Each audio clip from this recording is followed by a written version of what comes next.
พี่น้องโอ้ยเขามาตาลิตูนน้องฮาดพิรพัฒน์เท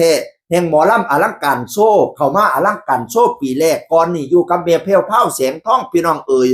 บัดนี้มาอยู่น้ำอลังการโชว์โอ้ย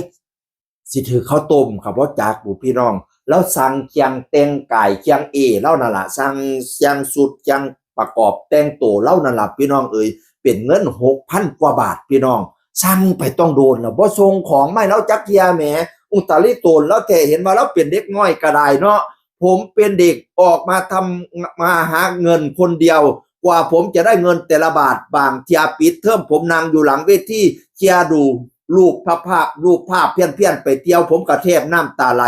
เมื่อเปิดเทอมผมเหตุการณ์บ้านอยู่หลังเวทีทั้งเหตุงานทั้งเรียนไปพร้อมบ้านเกิดแม่ผมก็บ่ได้ไปอยู่กับแม่บ้านเกิดเจ้าของผมก็บ่ได้ฉลองค่าตัวผมบ่ได้หลายผมไข่ผมหนาวผมกระสู่ผมโคตรอดทนเลยครับถ้าพี่รู้ตัวตนของผมนิสัยของผมพี่จะรู้ว่าพี่น่ะทำบาปกับผมมากนะครับของสั่งตั้งแต่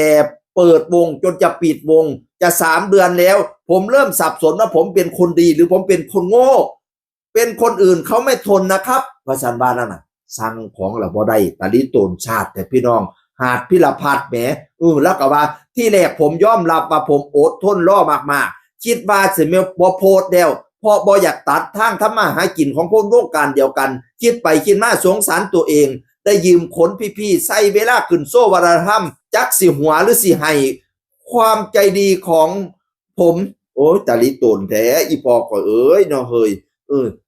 เคียงประดับเคียงนะอันขนนกขนอีหยังก็ได้ยืมพี่ๆเพิ่นสั่งไปตั้งแต่โดนก็บ่ได้จนป่านนี้พี่น้องก็บ่อยากโพดดอกรัดย่านตัดทางทำมาหากินคนวงการเดียวกันแสดงมาอยู่วงการเดียวกันพี่น้องบัดโพดไปดอกว่าเปลี่ยนแจงโทรศัพท์ไหมข้อมูลหายเบิดเลยส่งที่อยู่มาให้แม่น้อยแน่สิส่งไปให้ว่าซั่นว่านั่นน่ะมาเราก็ว่าเราทาจนพ่อเหี่ยพ่อแห้งแล้วถ้าวันที่24/68นี่บ่ได้ล่ะสิคืนเงินผมแม่นบ่ว่าซั่นใช่จ้ะขอบคุณมากนะหนูว่าซั่นเขาหนูประมาณว่าสิคมเขาได้เขาหนูน่ะแล้วก็ว่าเราสิทาเป็นทั่วเที่ยสุดท้ายบัดนี้นี่ก็บ่ส่งของมาให้จักเที่ยก็บอกว่าสิถึงวันที่24นี่ก็บ่ส่งมาจักเที่ยขอเลขพัสดุก็ว่าบ่ได้เที่ยพะนะว่าความจริงอะพอแต่เราส่งปุ๊บเราจะได้เลขพัสดุเลยแล้วก็ส่งเลขนั้นไปให้กับผู้รับนี่ตัวปิดตัว8ตัวเด็ดตัวท่าจนวันที่24แล้วครับยังไม่รับพัสดุสรุปว่ายังไงพอแล้วนะครับผมไม่รอแล้วรอบนี้ว่าซั่นว่านั่นน่ะปานนั้นก็บอกเขาว่าล่อรับเลขล่อเวกพัสดุโอ้ยจะเป็นตั๋วเปลี่ยนให้พี่บอกหนูแล้วว่าพี่ส่งช้าเองต้องขอโทษพี่มีปัญหาเรื่องของทางพี่เองค่ะตอนนี้ขี้คายแล้วเดี๋ยวพี่ส่งพัสดุให้ตามพี่ยอมบอกตรงๆแล้วส่งจริง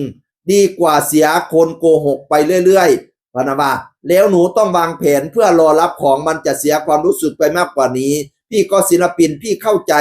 ของต้องใช้งานถึงใช้งานถึงยอมคุยกันตรงๆเดี๋ยวพี่จะแจ้งเลขพัสดุให้เป็นศิลปินคือกันตกลงเป็นศิลปินคือกันพี่น้อง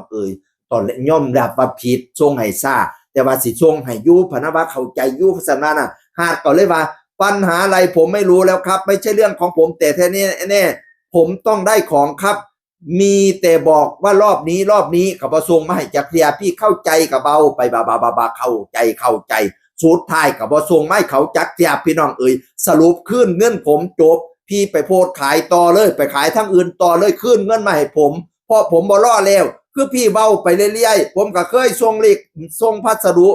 ปกติส่งปุ๊บก็สิได้เลขปั๊บว่าซั่นแม่นความเล่าส่งไปก็ได้เลขไปฮ้อก็บอกเลขเข้าไป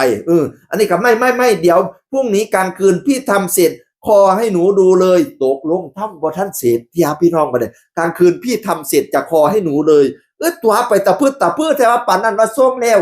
บัดนี้ว่าทำเสร็จคืนนี้แล้วสิขอให้วิดีโอขอให้เบิ่งโอ้ยตัวไปเรื่อยหาดเราก็เลยบ่ตอบเลยพี่น้องเป็นศิลปินคือกันแม่นผู้ใดซุมเจ้าว่าแม่นผู้ใดตัวเขาเจ้าแถวว่าว่าล้อนั่นล้อนี่ล้อนั่นวันนี้นี่ก็ว่าสิส่งแล้วก็ส่งแล้วเดี๋ยวได้เลขพัสดุสิเอาไปให้เป็นบ้าติค่ะส่งปุ๊บมันต้องได้เลขปั๊บนี่มันน่ะเอาไปเอามาเข้าศูนย์บัดนี้เนี่ยสิเฮ็ดให้แล้วขึ้นนี่ล่ะสิวิดีโอคอลให้เบิ่งว่าซ่านตัวคักตัวแน่แต่อีพ่ออีแม่ก็แบบนี้คบไม่ได้